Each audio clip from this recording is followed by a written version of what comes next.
Hello बच्चों, dream गोल class में आपका स्वागत है। और आज हम पढ़ेंगे क्लास 8 मैथ चैप्टर नंबर 1।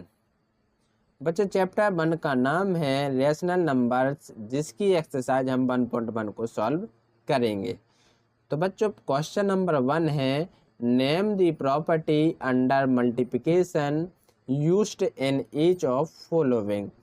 तो बच्चों, जो नीचे सवाल दिए गए हैं तो इनमें कौन सी प्रॉपर्टी यूज हो रही है हमें बताना है।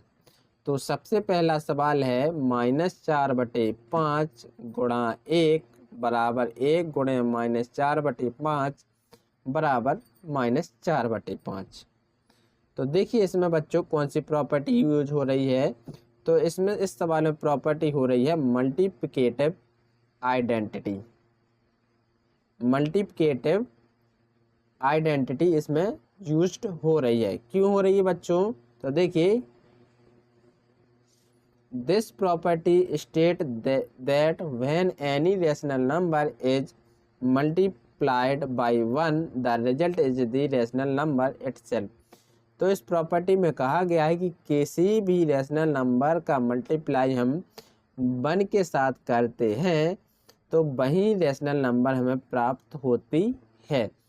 जैसे कि -4/5 का गुणा हमने 1 से किया तो हमें -4/5 संख्या प्राप्त हुई, चाहे वो किसी भी क्रम में क्यों ना हो। तो उसमें कौन सी प्रॉपर्टी लगती है? तो उसमें हमेशा मल्टीप्लिकेटिव आइडेंटिटी लगती है। 1 is the identity element for multiplication because it does not change the value of the number being multiplied। दूसरा सवाल है -13/17 गुणा -2/7 बराबर -2/7 गुणा -13/17। तो आप देखिए सवाल में कि सबसे पहले -13/17 आई, उसका गुणा जैसे हम -2/7 से करते हैं तो यहाँ पर संख्या पलट जाती है। जो संख्या पहले थी वो बराबर में मल्टीप्लाई के बाद में आएगी, जो संख्या बाद में मल्टीप्लाई में थी वो बराबर को साइड पहले आ गई। तो यहाँ पर देखिए a मल्टीप्लाई b बराबर b मल्टीप्लाई a हमारा नियम लग रहा है। a मल्टीप्लाई b बराबर b मल्टीप्लाई a, जहाँ पर a हमारा -13/17 और b है -2/7। तो इसमें कौन सी प्रॉपर्टी लगी? तो बच्चों इस सवाल में लगेगी कॉम्यूटेटिव प्रॉपर्टी ऑफ मल्टीप्लिकेशन। कौन सी प्रॉपर्टी लगी बच्चों? Commutative property of multiplication.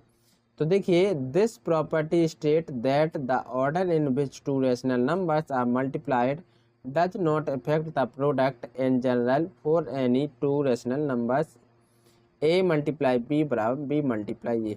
यह प्रॉपर्टी कहती है कि किसी भी दो संख्याओं का हम क्रम बदल कर चेंज करके गुणा करें तो आंसर में कोई चेंज नहीं आता है। अभी a गुणा b था, फिर इसको चेंज किया, क्रम बदला तो हमने b गुणा a कर दिया, तो आंसर में कोई चेंज नहीं आया। ए बी बराबर ए बी ही हमारा आंसर आएगा दोनों तरफ। तो कोई भी इफेक्ट आंसर में, प्रोडक्ट में कोई इफेक्ट नहीं आता है। तो कौन सी प्रॉपर्टी लगी बच्चों? कॉम्यूटेटिव प्रॉपर्टी लगेगी। तीसरा सवाल है -19/29 मल्टीप्लाई 29/-19 बराबर 1। तो देखिए कोई भी संख्या जैसे कि a/b है, a/b का रेसिप्रोकल संख्या ली, इसका रेसिप्रोकल क्या होगा बच्चों? तो b/a आएगा। अब जैसे ही b/ आया तो b से b कट गया, a से a कट गया, तो आंसर कितना प्राप्त होगा? 1। तो बच्चों जब भी हम संख्या का रेसिप्रोकल लें और आंसर हमें 1 प्राप्त हो तो वहाँ पर कौन सी आइडेंटिटी प्रॉपर्टी लगती है? तो वहाँ पर लगती है हमेशा कौन सी प्रॉपर्टी लगती है? Multiplicative inverse property. Multiplicative inverse property. Inverse property में हमेशा मल्टीप्लिकेटिव इनवर्स प्रॉपर्टी में हमेशा 1 प्राप्त होता है। लास्ट में हमें जब भी हम प्रोडक्ट निकालेंगे तो हमेशा 1 प्राप्त होगा, और जब भी 1 प्राप्त होगा तो हमेशा समझ लेना कि कौन सी प्रॉपर्टी लगेगी, उसमें मल्टीप्लिकेटिव इनवर्स प्रॉपर्टी लगेगी। ठीक है ना बच्चों। इसके बाद हम आते हैं क्वेश्चन नंबर 2 पर। क्वेश्चन नंबर 2 है कि that all property you compute 1/3 multiply 6 multiply 4/13 as 1/3 multiply 6 multiply 4/3। तो बच्चों इसमें कौन सी प्रॉपर्टी लगेगी, तो इसमें लगेगी बच्चों एसोसिएटिव प्रॉपर्टी ऑफ मल्टीप्लिकेशन।